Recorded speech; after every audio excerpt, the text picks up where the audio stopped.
Welcome back to the channel, everyone. Hope you're doing absolutely fine. In our previous videos, we talked a lot about Agile. In today's video, we are going to discuss about one of those graphs which actually helps us a lot in monitoring the progress of a project within a sprint. And the graph is Sprint Burndown Chart. So we are going to discuss about what is a Sprint Burndown Chart, what are the different scenarios that can be identified within the Sprint Burndown Chart, and also we are going to understand how Sprint Burndown Chart is generated. So stay tuned till the end. But before starting, please subscribe to the channel, hit that bell icon to stay updated. Let us know in comment section below how have you interpreted Sprint Burndown Chart within your project.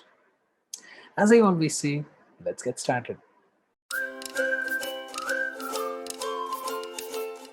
Welcome back, guys. First things first, what exactly is Sprint Burndown Chart?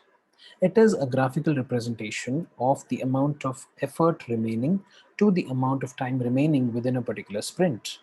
On the x-axis, we have the time or the sprint duration. On the y-axis, we have the effort remaining or the number of story points that have been planned for that particular sprint. Now, using a sprint burndown chart, we also get a view of planned versus actuals. That means what is our original planning as against how we are actually moving during a particular sprint. Coming down to the second question, how is sprint burndown chart generated? Now, if you understand the x-axis and if you understand the y-axis, you will understand how it is generated. If you see the x-axis, it is nothing but the sprint duration. Now, as per Agile manifesto, usually the sprint duration is 2 weeks. But in practical, there are projects which have 2 to 4 weeks duration sprints. It can be 2 weeks, it can be 3 weeks, or it can be 4 weeks. Anything more than that definitely doesn't qualify as Agile or Scrum. But yes, I have seen maximum 4 weeks duration sprints. On the y-axis, we have the number of story points. Now let me give you a background of how we get the story points. Now if you see, as part of your sprint planning, we sit with the team and we discuss on what are the stories or what are the items that we are going to have or complete within that particular sprint.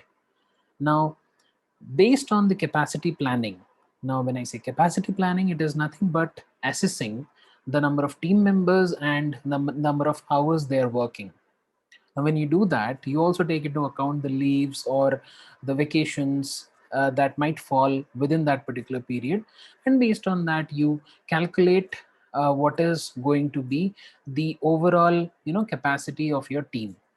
Based on that, we finalize that this is the maximum story points that we can pick up as part of the sprint. And accordingly, we size the items and we pull them into the sprint.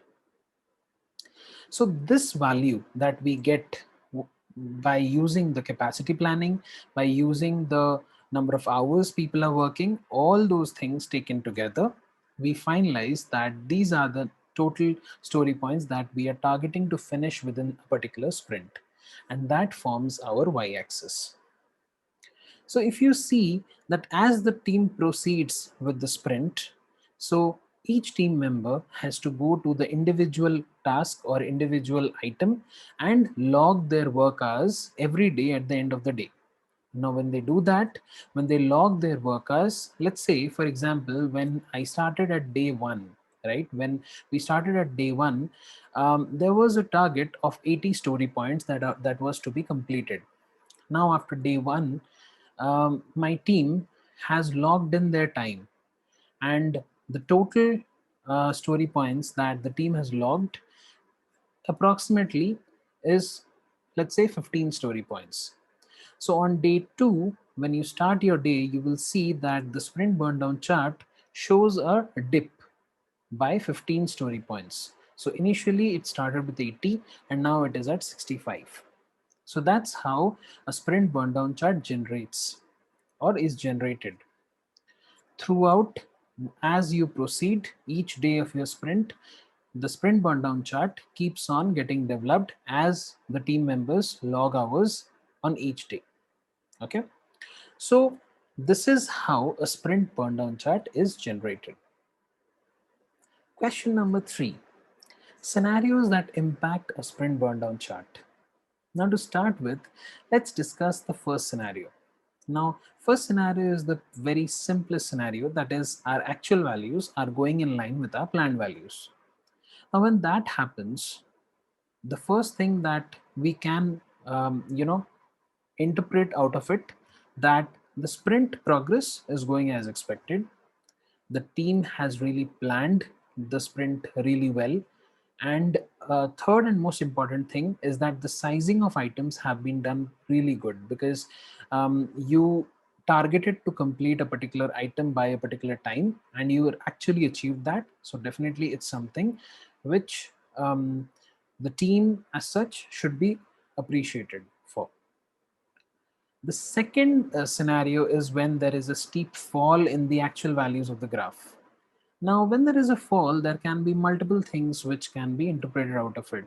Number one is the team is overachieving.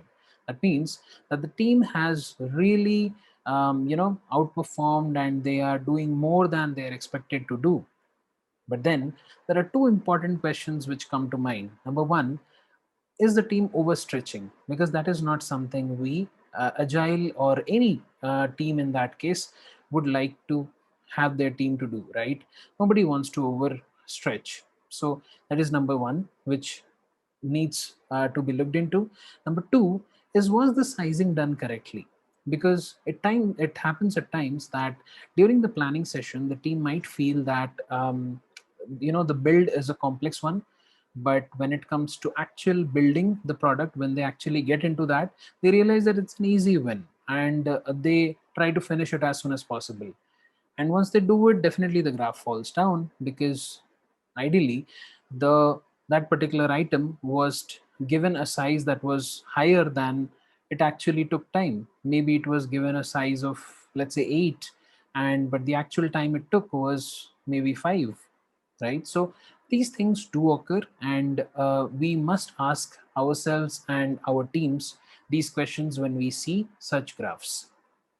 The other conclusion that might be drawn out of it is that maybe in the middle of the sprint, some items have been taken out. But definitely, that is not something which is done in isolation. That means it is not something which is a one person's decision. It is something which is discussed in the backlog refinement sessions. And accordingly, these items are parked or these items are brought back into the backlog, so that you can reprioritize them and take it up in a future sprint. So those things are definitely taken into account.